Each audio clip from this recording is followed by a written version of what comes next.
But if you could get the Persian fleet into a narrow strait where it didn't matter how many numbers they had, because only a certain number could engage at any one time, then suddenly it did become about whose fleet was more maneuverable, whose fleet was able to really battle at close quarters, and whose fleet knew the local coastline and where the shallows were and where they weren't. And so that was what was strategically brilliant, really, about the Greeks aligning at Salamis, the island of Salamis, just off the coast of Attica, of the territory of Athens. And even more brilliant about Themistocles kind of enticing the Persian fleet into the Straits of Salamis, because there was the place where the Athenian fleet, in its design and its number, really stood a chance to take on the much more massive Persian navy.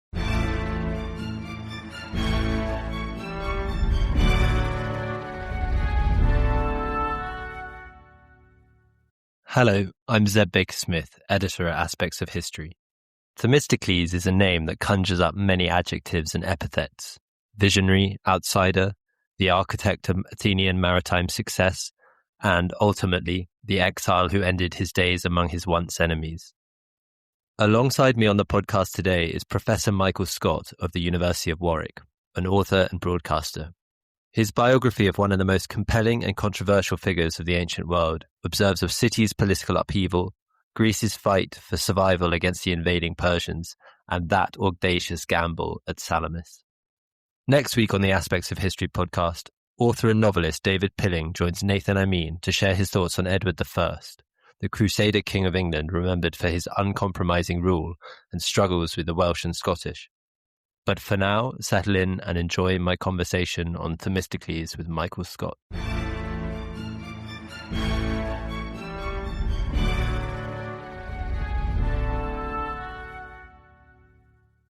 Michael, great to have you on.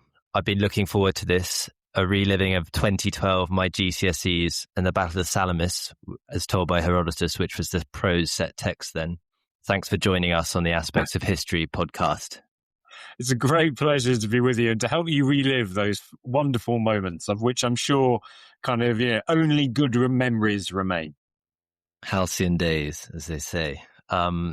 So your latest book, released last month, is Themistocles, The Rise and Fall of Athens' Naval Mastermind, another of the Ancient Lives series from our mates at Yale University Press.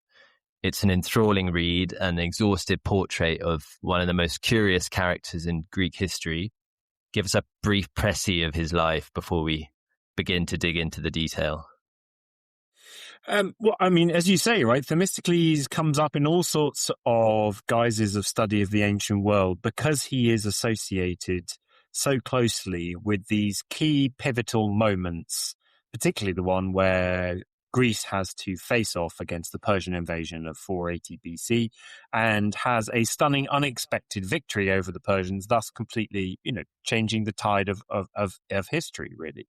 And as a result, Themistocles often gets name-checked in that moment and in the sort of roll call of famous Greeks. But the question for me, when I was asked by Yale University Press kind of whom I wanted to write about for the Ancient Life series, was what else? What else happens? What else does this guy do during his life? And how can we understand the person as he develops kind of within the world of Athens to build up to this kind of, famous moment? And what else kind of goes on around it? And how, as a result, can we get a better sense of him as an individual, of his life, as a whole, and a better kind of, I guess, understanding of him as a person and his real lasting contribution to history? Perfect. So he's born sometime 524, 523 BC. It's a kind of upper middle class father and possibly a Thracian mother in Attica, and he's kind of away from the polis, still ruled by the tyrant Pisistratus. He's a nothos. So can you explain what a nothos is and describe to us what those childhood years and the education of somebody in that position may have looked like? Yeah, I mean, I think, as you say, Themistocles has a dad who's definitely an Athenian citizen. He's certainly not from the elite aristocratic families that at the time Themistocles is born are pretty much in charge of most things. He's of a good family, but definitely not a kind of aristocratic elite family. His mother, on the other hand, as you pointed out, is definitely not an Athenian. And depending on which kind of ancient source you read, she could be just a foreigner. She could be a very low-born foreigner. She could actually, in some sources, have been a prostitute. So, Themistocles has this liminal status as a nothos. We translate it today often just as a bastard, but what it means is somebody who is sort of inside and outside of Athenian society more widely, because he's got one Athenian citizen parent, but not two. He's kind of a bit on the edge of things, and he's not from one of the elite aristocratic families. So, if the world that he grew up in was the same as the world into which he was born, it's very unlikely, I think, that Themistocles really would have ever amounted to have had any major influence on that world. He just didn't have the right credentials. But the thing that was happening as he was growing up was fundamentally Athens' world was being completely turned on its head. When he's 10 years old, the great murder of one of the tyrant rulers of Athens takes place at the Athenian festival of the Parthenaea. And when he's 16 years old, the great sort of revolution, the whole of Athens supposedly rising up to throw off the final tyrant ruler and the sort of force of Spartan soldiers he'd called in to protect him, and they sort of throw them out of the city quite literally and turn to a citizen called Cleisthenes, who's got this brilliant idea of what we now know of as democracy. And so when Themistocles is 16 years old, this entirely new revolutionary political system gets brought into play in Athens. And within a couple of years, it's bedding in, and Athens is now winning battles against its fellow Greek city-states in a way that it's never done before. And Herodotus, as you mentioned, the great Greek historian, is attributing those victories to the fact that Athens now has a political system in which everyone is fighting for themselves and kind of engaging for a system they have a stake in. So, suddenly you've got a system that Themistocles actually does have a chance to play a real role in, a chance for people not just from those aristocratic backgrounds, but people who can show real talent and skill. And what we know about him at school, and through those heady teenage years in which he lived, in which the world around him was completely changing, is that he is really, supposedly very impetuous, very quick, very well, intelligent, kind of impetuous, always pushing the boundaries of what's possible, what's that.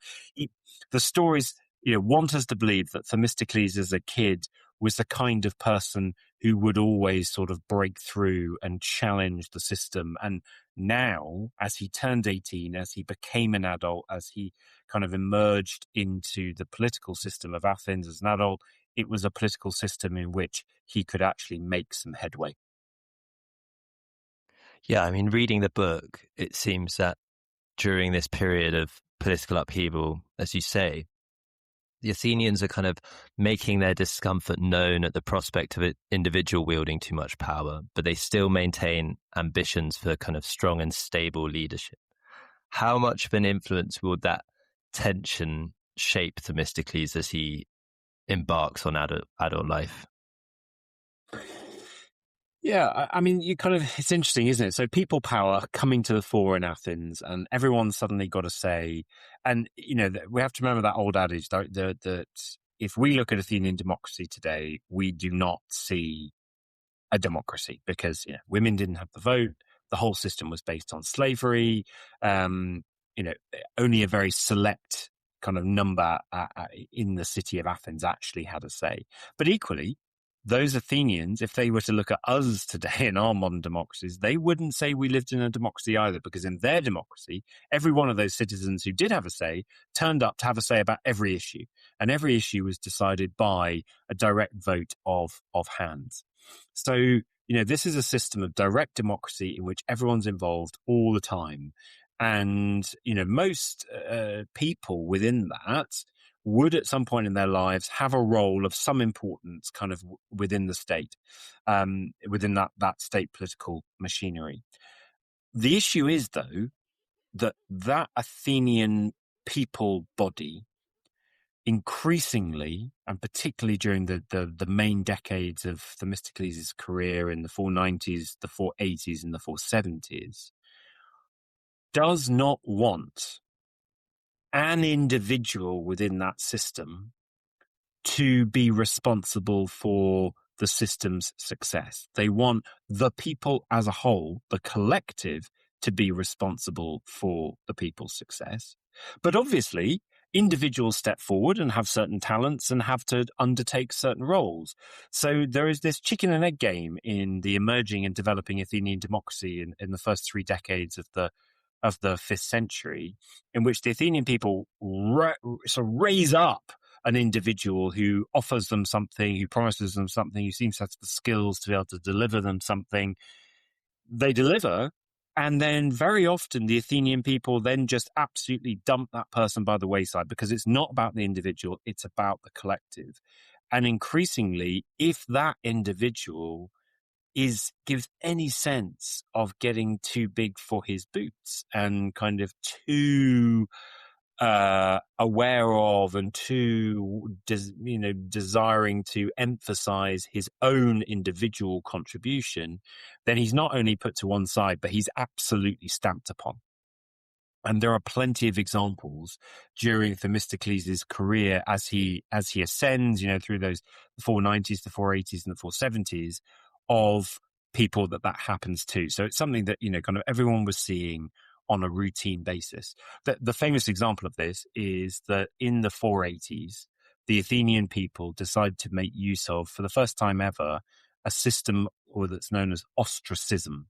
So it's known as ostracism, and we still use the word ostracism today, because what the Athenians did was rock up in the assembly, all the voting people, all the people who were Athenian citizens had a say. They would write the name of an individual on a little piece of discarded pottery, which in ancient Greek was known as an ostrakon. Therefore, we get the word ostracized, the vote of the ostraca, which would then, if you had the most votes, if your name was written the most times, you would be ostracized and exiled from the city of Athens for 10 years. And in the 480s, having never used this before, they suddenly use it 5 times during the 480s. And that is half of the total number of times they use it in the entirety of the 5th century BCE. So the 480s were a real moment when the people realized their muscle and flexed their power to get rid of people who were beginning to overshadow the collective triumph of the people of Athens. Yeah, a bit of adumbration about what's going to come for Themistocles, I fear. I particularly enjoyed the sketching out of his early 20s spent in Athens, visiting the gymnasium, pederasty, hobnobbing with friends and rivals, though there is mention of his kind of his enthusiasm unbridled by reason. The description veering from one wild course of action to another particularly resonated with me. Were those expectations for freeborn Athenians of that age were those the expectations prior to adulthood proper?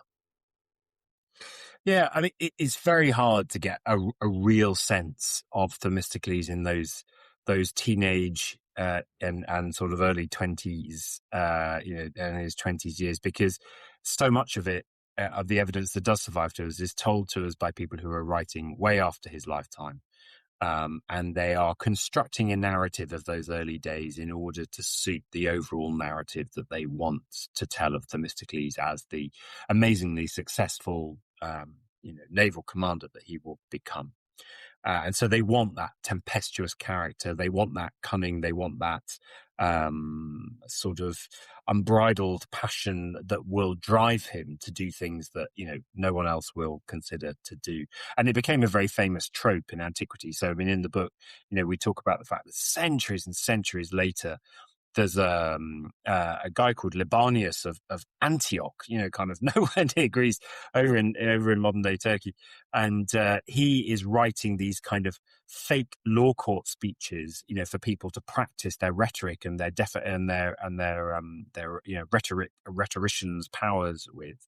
And he writes a couple of speeches which are supposedly Themistocles complaining about the way that he's been treated by his father, and equally speeches by his father about the stuff he's had to put up with, from Themistocles. And in those speeches, it goes even as far as to say that Themistocles had to be disinherited by his dad. How completely over the top his behavior was. So, we kind of on the one hand, the antiquity loved to imagine a Themistocles who was absolutely on the edge, really pushing all the boundaries and going beyond them, and who finally, sort of as he gets into his late 20s and early 30s, which kind of neatly overlaps with when he emerges into really senior public office in Athens. It's 493, when he's 31 years old, that he's elected chief archon or magistrate of the city,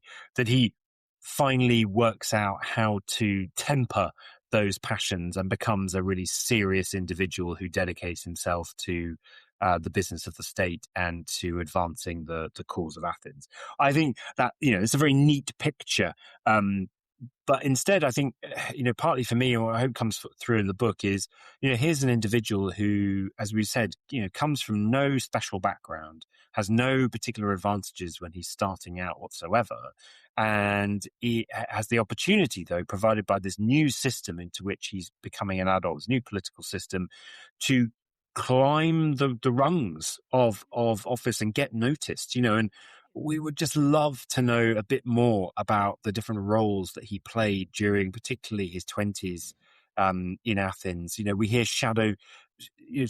very shady mentions of things like he plays the role of water commissioner in Athens, which actually, if you imagine it in kind of ancient Greece, it's a hot place, actually water commissioner, the person making sure that the water keeps flowing and there's enough of it. That's a pretty important role, it's a pretty role for a pretty serious individual who is entrusted with a serious job. So, when you hear things like that, and with him trying to occupy those kind of roles, and the fact that he made it up that ladder to occupy such an important position as chief archon at the very earliest age that you were allowed to occupy that role, you couldn't have it under the age of 30. I get the sense that he was a bit more serious and down to earth than perhaps the stories would have us believe. There's no way you can be water commissioner by day and kind of living it up completely kind of by night. Poetic license, perhaps. So yeah, as you say, 490s BC, he becomes archon. And it's around this time that the kind of threatening shadow of Persia begins to loom. The Athenians have sent troops to Asia Minor to support the Ionian revolt against them around that time. I mean, you've just mentioned the water commissioner role, but what did the role of archon involve within that wider Athenian system? And yeah, I mean, can you possibly say how he was qualified to perform it? Yeah, it's a tough one. So the chief archon at that time in the 490s was still a position you were elected to, rather than later on in Athenian history, it would actually be sort of chosen by random lot, but random kind of, lottery allocation. But the election of the chief archon, there were three kind of archons, three magistrates, and they each had sort of different sets of rules. One was a very religious orientated position. One was a very military orientated position. And the one Themistocles had sort of sat a little bit in the middle with kind of a more of a judicial sort of purview. So, one of the things that he has to do during his year as chief archon is oversee the trial of one of those Athenians who has been really useful to Athens and now got it all a bit wrong and ended up falling foul of the Athenian people. And that's the trial of Miltiades. And, so he has to oversee this trial. Now, Miltiades is acquitted, but, kind of it would have been, I think, a pretty startling reminder of the way in which you could be picked up and then put down by the Athenian people. The other thing that seems to happen, and this is a bit more outside of the judicial role of Themistocles as archon, but it's around about this time that Athens also starts to invest in developing the port of Piraeus. Now, Piraeus today, still Athens' main port, but actually it wasn't in the late 490s. Their main port for their fleet was a little bit, a bay a little bit further around, as a place called Phaleron. But Piraeus was identified as offering a much deeper, more usable, more expandable, and more protectable harbour.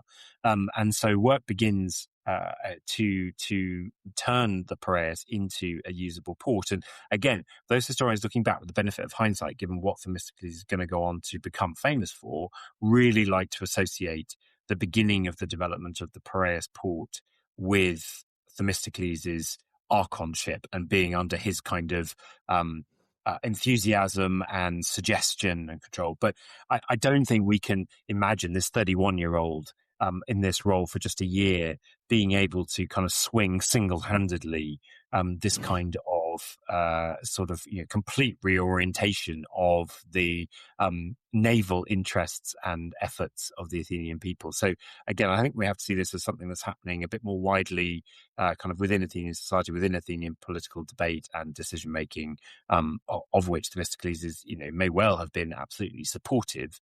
But it's one of those kind of neat moments that align for him to be able to tell the story, and kind of for people in the future to be able to tell this story of association with the sea. And it's not the first, it's not the last either. On the topic of the general Miltiades, it is alongside him, once Miltiades has kind of gathered a bit of credit, that the city puts to death Darius's heralds instead of submitting to Persia. What is the motivation of that unprecedented move that sets in motion the events of 490? Is it deliberate provocation, or is it knowledge that a Persian campaign against Greece is now inevitable? Yeah, this is a tough one, isn't it? This is a really tough one to answer, because it is at this time that Persia, the Persian king, is pretty annoyed that Athens has had the gumption to send ships in support of the Ionian revolt, revolting against the Persian Empire, and he's quashed that revolt. And he's now kind of, going, right, you lot, you caused me trouble in my backyard. You now have to kowtow to me. And he sends these emissaries asking for tokens of submission of earth and water.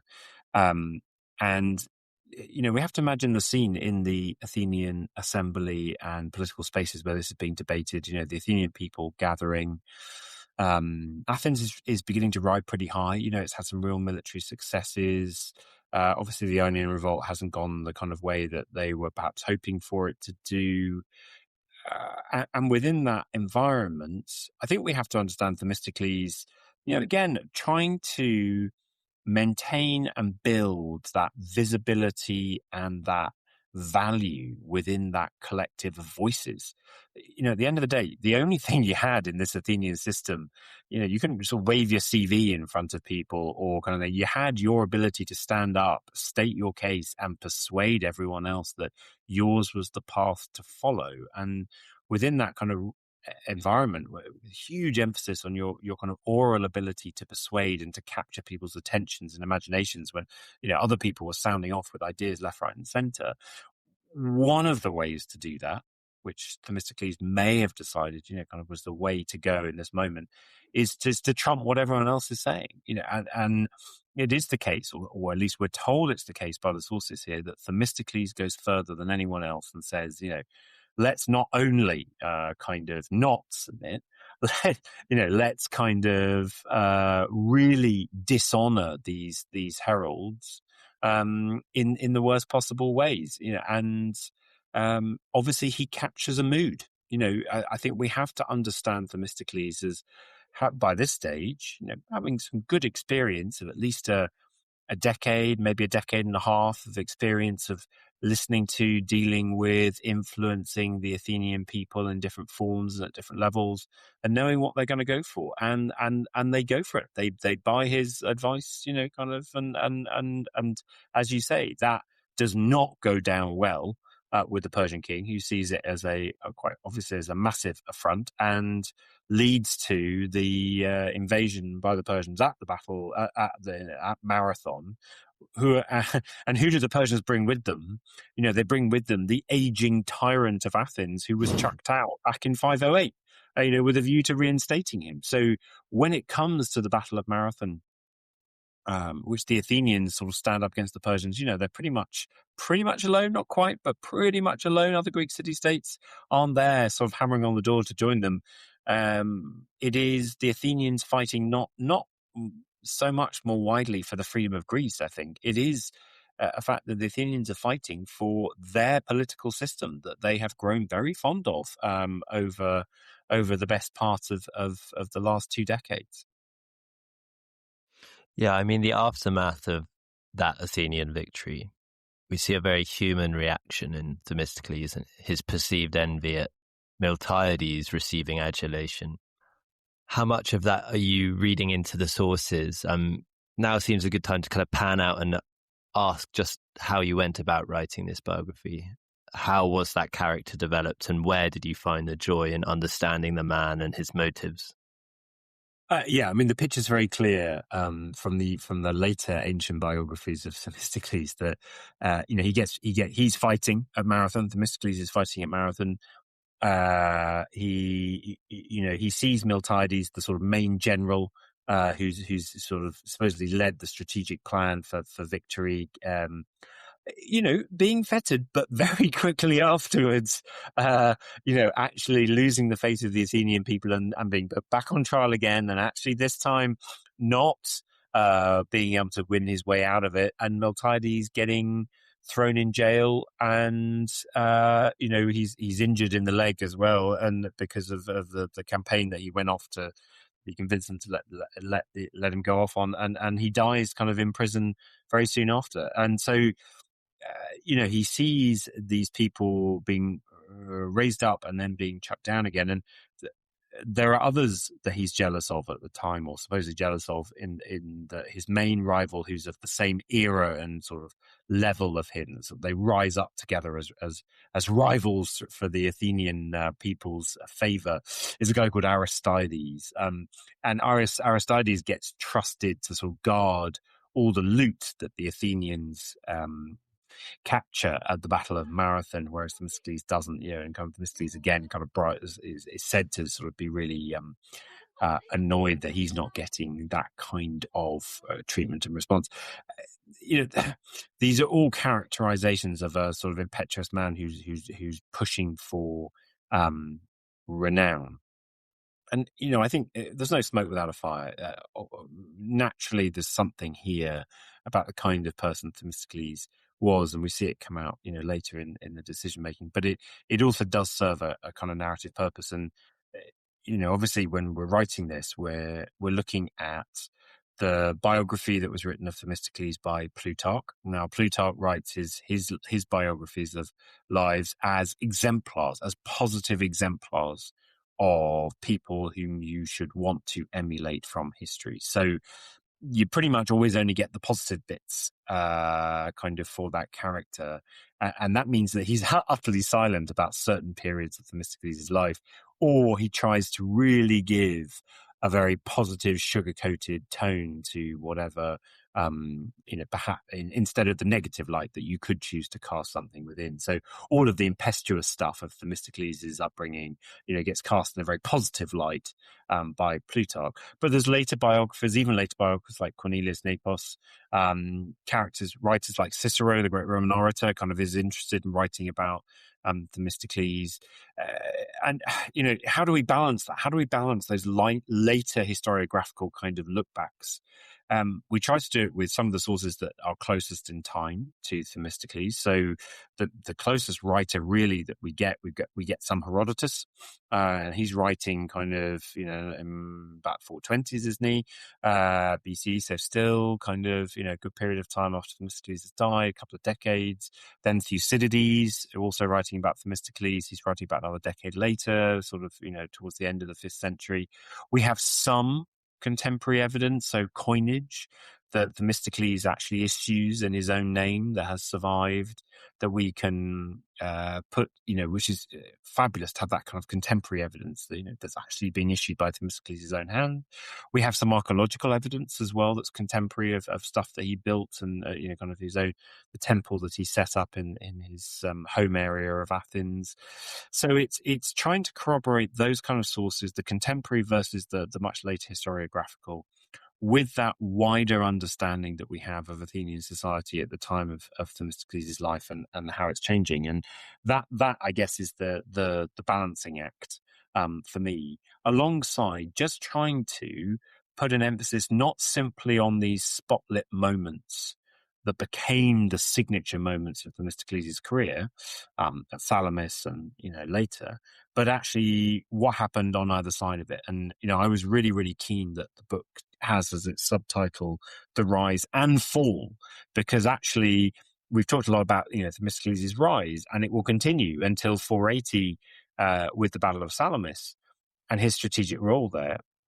But immediately afterwards, just in this model that we've been describing of other Athenian individuals who are raised up and then discarded when they're no longer needed, Themistocles gets completely done by the wayside after the Battle of Salamis. Has no role in the battles that will come in the next couple of years. So he has a rise and fall there, and then he has to reinvent himself and find another big issue to bring himself back to the attention of the Athenian people, which turns out to be the building of the city's walls, as a way to protect itself. And he sort of becomes, a major figure in that again. But then he sort of falls by the wayside again because he starts to get a bit too big for his boots. And, the famous thing he does is he sets up a temple.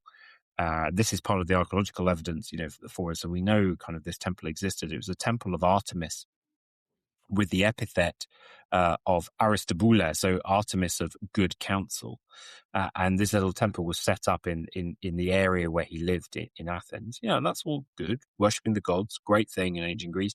But he puts a bust of himself in the temple precinct, leaving a very unsubtle message that actually what the Athenians should be doing is worshipping his good counsel.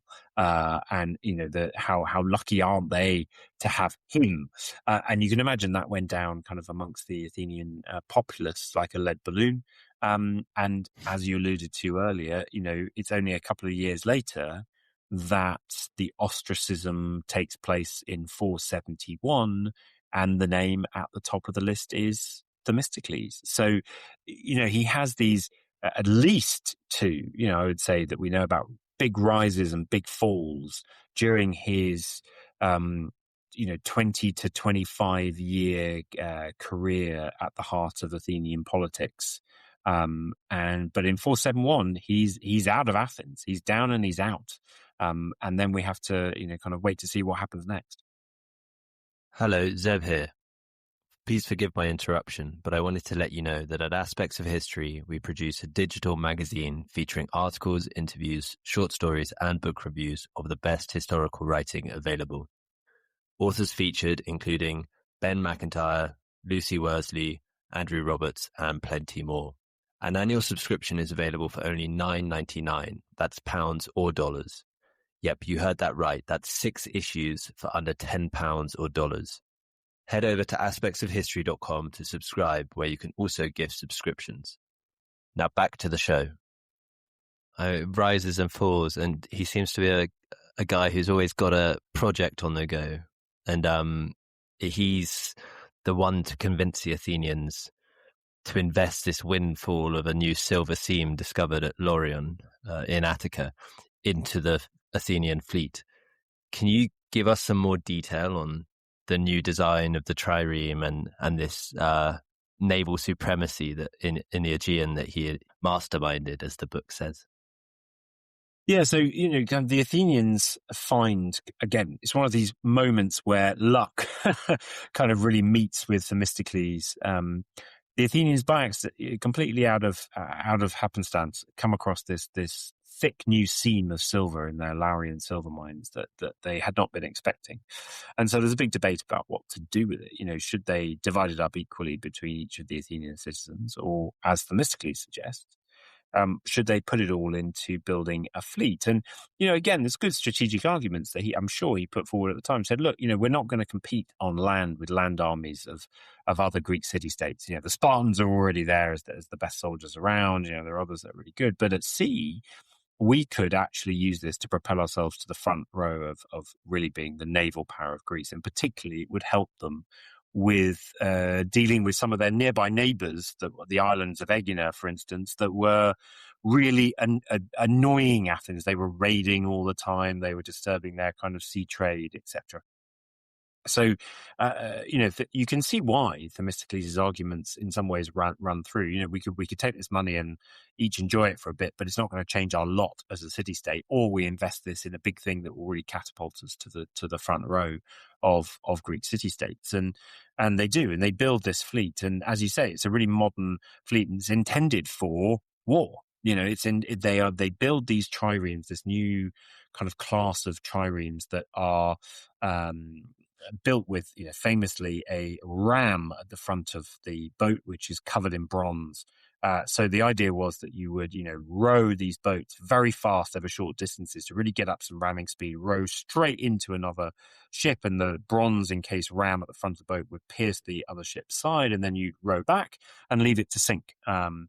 And, it was not just the ramhead. They were designed to be very maneuverable. They were designed to be able to be pulled quite light, so it could be pulled in and out of the water. And that was important because obviously ships are made of wood, and the wood was porous. So if you left a ship in the water over time, it absorbed a lot of water. It became heavier, and thus it became less maneuverable. So being able to drag these ships out of the water regularly and dry them out on the beach was a really important way of keeping them light, maneuverable, and at their best. And so Athens had this fleet of tip-top war machines, just as the Persian invasion of 480 happens. And the Persian king turns up this time not just with a big land army, but with a big fleet as well. And those are ships which have had to travel much longer distances around the whole of the Aegean. They've been in the water for a lot longer period of time, and so they are not the same kind of nimble, light, maneuverable warships that the Athenians can put to sea with. Now, the Persian fleet is still overwhelming in number, right? Much bigger than the Greeks and the Athenian fleet. So there's no point having a battle in open sea because the Persians could just encircle and, slowly cut to pieces any Athenian fleet. But if you could get the Persian fleet into a narrow strait where it didn't matter how many numbers they had, because only a certain number could engage at any one time, then suddenly it did become about whose fleet was more maneuverable, whose fleet was able to really battle at close quarters, and whose fleet knew the local coastline and where the shallows were and where they weren't. And so that was what was strategically brilliant, really, about the Greeks aligning at Salamis, the island of Salamis, just off the coast of Attica, of the territory of Athens. And even more brilliant about Themistocles kind of enticing the Persian fleet into the Straits of Salamis, because there was the place where the Athenian fleet in its design and its number really stood a chance to take on the much more massive Persian navy. So yeah, we come to that most famous example of Themistocles making his mark on history. So plumes of smoke are rising from the Acropolis, which has fallen to the Persians a matter of miles away, and he secretly sends a slave tutor of his, Sicinius, to invite the Persians to surround the fleet when he can't convince the Greek council to stay and fight. Why are you convinced that Themistocles is acting in the best interest of the Greek rather than siding with the Persians? Yeah, I mean, all the ancient sources, because they know what happens next. The Persian fleet is defeated, would want to see this as a moment of a real cunning by Themistocles to pretend to be committing treason and to entice the Persian king into the Straits of Salamis.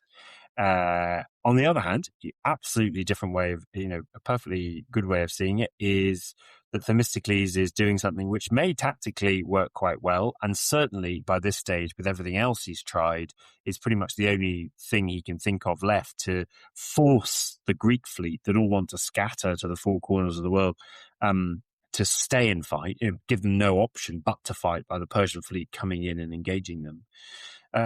But it also, could be a neat way of him covering his bases in case the battle doesn't go Greece's way, and then he's obviously, made a good impression on the Persian king. But I mean, when you weigh all of that up, my sense is, and particularly given what later happens in Themistocles' life, and particularly at the end of his life, without sort of give the game where we want to go, but at the end of his life, he will be asked once again to work with the Persian king to lead an invasion of Greece. And rather than do that, he commits suicide. So when it comes down to it at the end of his life, making that decision again of would he actually really betray his fellow Greeks? And that comes at a moment at the end of his life when, frankly, Greece has turned its back on Themistocles entirely and completely cut him loose, cut him dead, in fact. Even then, he won't turn his back on Greece in the same way and prefers instead suicide. Given that's the direction of travel, and that's the man who will be at the end of his life, I just don't see kind of that moment of trickery as being about him feathering his nest in case of both options occurring, as opposed to it being the way he saw to be able to achieve an outcome which he thought was the best outcome for Greece. That is, that the battle was fought before the Greek fleet disintegrated, and that it was fought in the narrow straits where the Greek fleet had the best advantage. Yeah, and the aftermath of Salamis sees the dedication of a statue, ship in hand, at Delphi. Its inscription, as you describe, might bear the word Hellenes, i.e. Greeks. Can this victory and the fallout be seen as this unifying moment, culturally as much as politically, more so than other wins, more so in the eyes of the Athenians, who consider it a victory set in motion by them? Yeah, it's certainly, but potentially this is a moment, and it's one of the very few moments in Greek history where the Greeks consider themselves the Greeks as opposed to I'm Athenian, you're Spartan, you're Boeotian, kind of, etc. But let's not get carried away because Salamis and then the big land battle against the Persians the following year, the land battle of Plataea, which again had a monument set up to it at Delphi. The list of Greek city-states who were there fighting against the Persians is listed out, and there are about 31 Greek city-states that are there saying we actively stood up to the Persians. We think in total, there was probably nigh on 1,000 city-states across the whole of Greece. Right, so 31 standing up together against the other 969 of them, who either just capitulated to the Persians or was decimated by the Persians and just completely overrun by them. It isn't really a great picture of the Greeks all together. The Greeks certainly like to talk about this moment as increasingly a moment when they came together. And, in later centuries, Alexander the Great would hark back to that moment as a moment of Greek unity, and others would do as well. But, I mean, let's not get carried away. The reality of it was a pretty small selection of Greek city-states who actually put themselves on the line at Salamis and then the following year at Plataea. Talk us through the incidents that lead to his ostracism, the aftermath of his ostracism. It seems a bit of an inevitable fate, especially given that plane tree analogy that Plutarch shares and that we ought to mention. Yeah, so kind of as I said, so post Salamis, amazing, great role, and then he gets dumped by the Athenian people. He's got no role at the Battle of Plataea. He completely disappears from view, and as we said, he has to sort of find a new issue, a new drum to beat to gather their or garner their attention, and that ends up being the building of city walls. And so he whips up Athens into a sort of city wall building frenzy. And, that's again, when the Athenians are looking back at the end of the 5th century, and at the end of the 5th century, obviously they've been in a massive civil war against other Greek city-states. Suddenly kind of building city walls seems like a pretty smart option to have engaged in, because it supported and helped them for a real period. But the 470s, when he's kind of encouraging them to build the city walls, is also the decade when Athenian democracy, the political system that was born back in 508, it really comes into full force, and people in Athens start to refer to it for the first time as a democracy, as using the word demokratia to describe it, people power. And ironically enough, like, we know that in the 470s, a popular name for boys in Athens was to call them Democrates. So you call your son Democracy because, kind of after the political system in which he's sort of born and brought up. So, this is a 470s. The people of Athens really, really do kind of buy the idea of people power, hook, line, and sinker. And, against this, you've got a Themistocles who, despite everything he's seen of all the other Athenians who've been picked up and put down, there he is, building his temple, putting his bust in the temple. He's persuading playwrights to sort of, make vaguely shaded and shadowed analogies to his role in helping save the Greeks and the Athenians.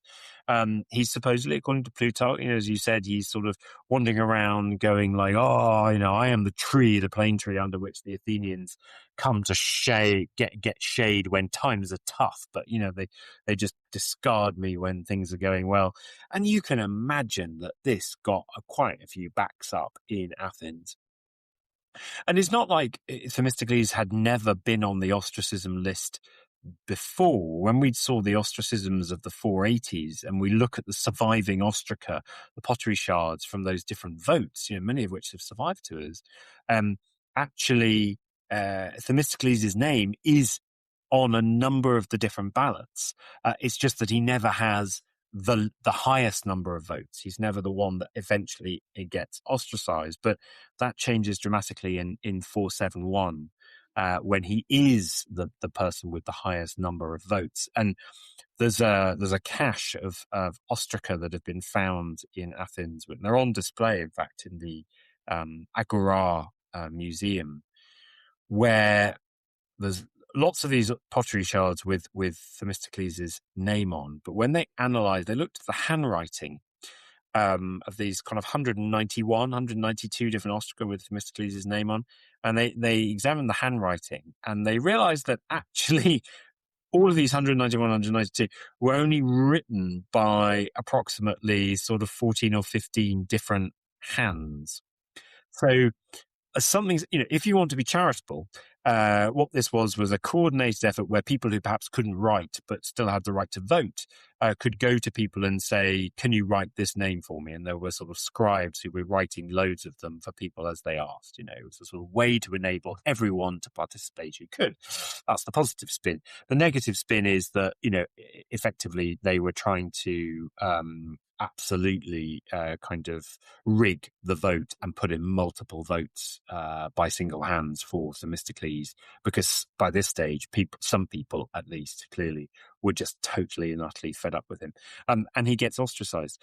Now, I mean, ostracism was not kind of necessarily the end of the story, because you were supposed to spend 10 years away from Athens, but then after that 10 years, you were supposed to be able to come back and just carry on, with your normal life. Your property was there, your wealth was there. It was fine.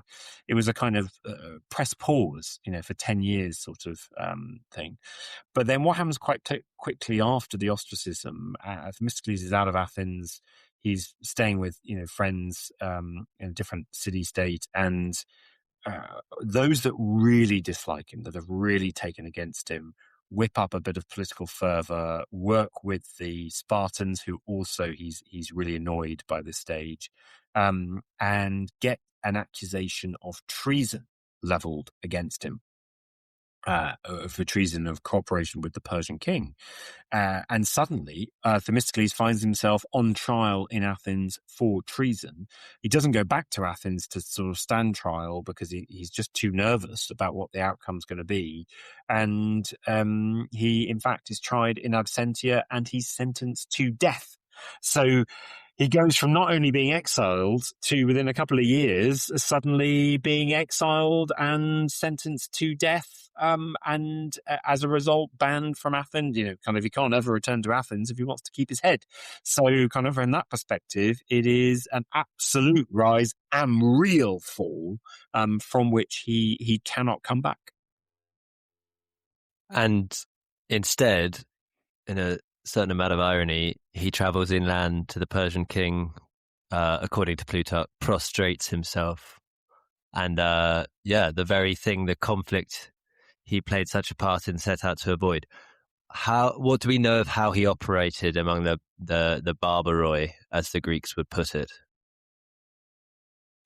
Yeah, I mean, I think we have to give Themistocles a huge amount of credit here, actually, because at the end of the day, he goes to the one person that I don't think anyone else would have had the guts really to do so. The way he goes perhaps to the king who he tricked and defeated at the Battle of Salamis, or it's perhaps his son, depending on there's a changeover of Persian king just about the time that Themistocles gets there. He travels to Persia. He travels all the way inland Persia to the capital of the Persian Empire, to where the king is, and he puts himself in front of the Persian king and he says, "Look, don't kill me, number one. Two, I can be of use to you. Give me a year to learn Persian, and so I can talk to you in your own language, and properly we can converse, and properly I can be of use." And the Persian king is delighted with this offer, so we're told, and sort of gives him his year. And it is recounted that Themistocles learns to speak Persian better than any Greek that has ever been in Persia before. And he's in his mid-50s by this stage. He's lost absolutely everything back in Athens, all the property, all the money, it's all been confiscated, it's all gone, no way back. Greece has completely turned its back on him. And instead, he completely reinvents himself and starts again with a new rise, a third chapter, a third rise really in his career.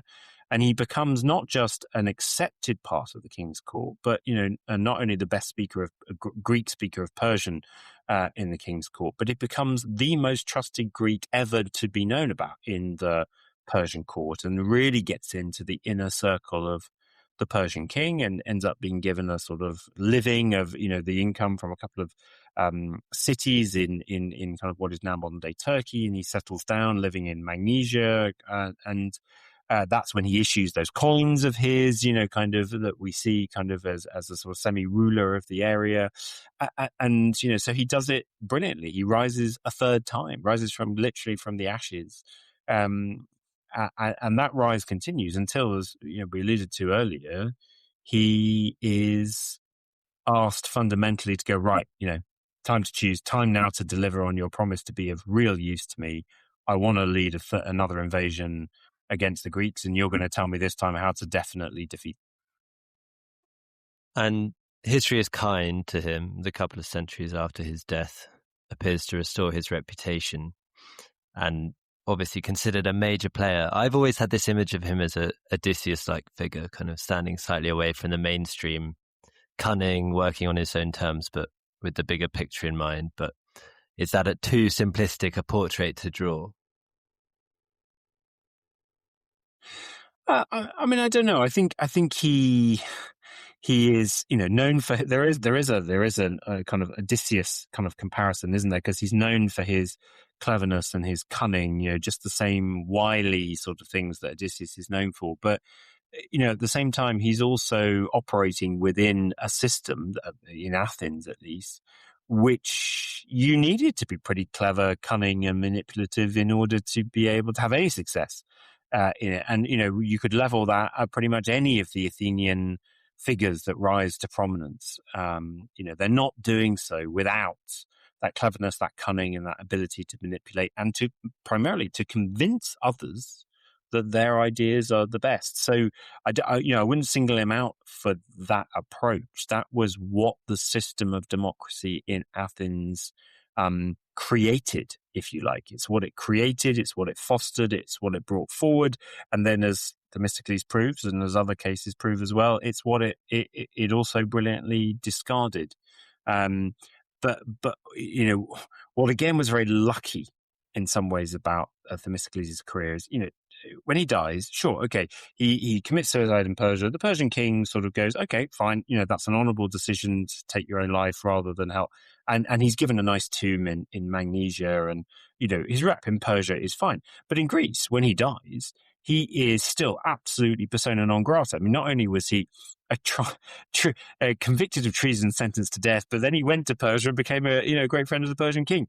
So kind of this guy has a very poor reputation in Athens when he passes away in the very early 450s.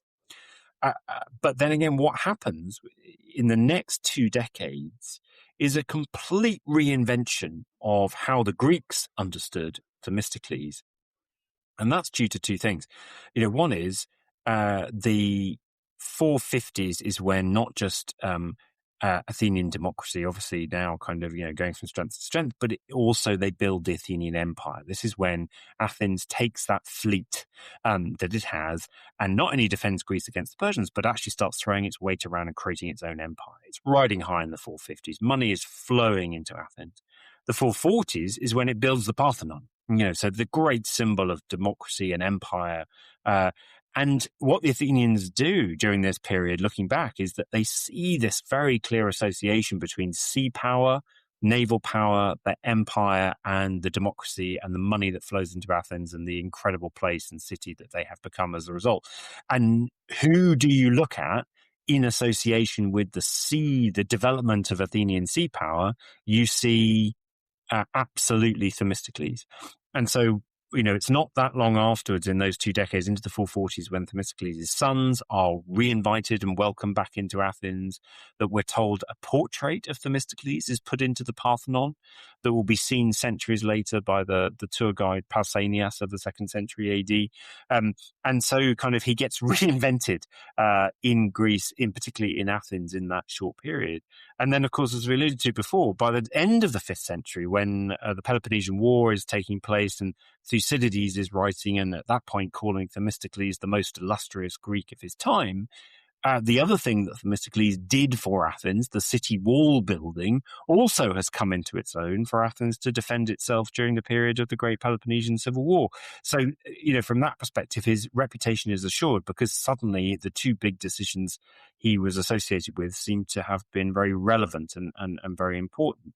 And then when you get into the 4th century, the writers kind of harking back to the 5th century at that point in time as the glory days of Athens, when it had empire, when it had its democracy, when it had plenty of money coming in, and Themistocles becomes one of those kind of key characters that's part of that story. So, because of what then happened in Athens and to Athens after his death, Themistocles gets reinvented as a very positive story within Athens' story and Greece's story.